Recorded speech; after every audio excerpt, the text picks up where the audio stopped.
Lord Buddha said that to understand what is virtuous and non-virtuous, we should understand what is a motivation. That's what Nagarjuna says in the Jewel Garland.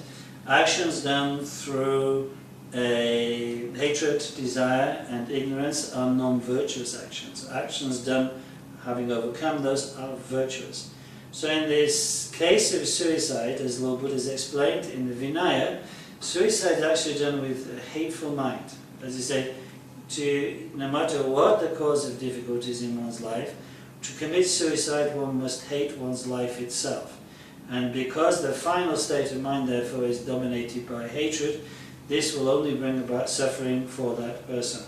That is why in the Vinaya, Lord Buddha explained to his disciples that to praise suicide, to give a weapon to those who might harm themselves with it, to say you'd be better off dead, is actually a great non-virtuous action, and an action for which monks, if they're ordained monks, should be expelled from the Sangha.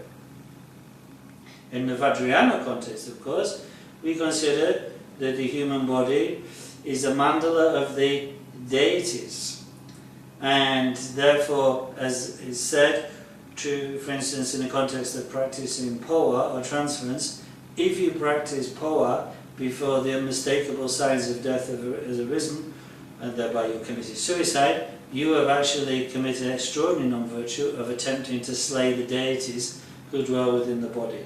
So in this way, both in the Vinaya and in the Vajrayana, it is clear that suicide is to be considered a non-virtuous action.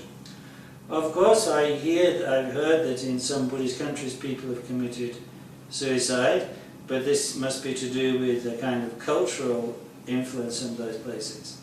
Again, one hears that certain people have committed suicide and claim that this is a bodhisattva action.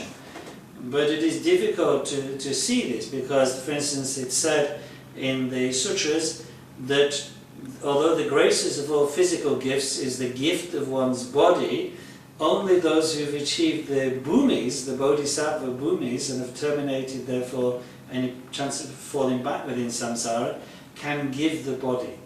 So that for the rest of us who have not achieved the first bodhisattva bhumi, on which you can travel to 100 pure lands, shake 100 worlds, meet 100 Buddhists simultaneously, if you have not achieved that, then to give the gift of your body is impermissible.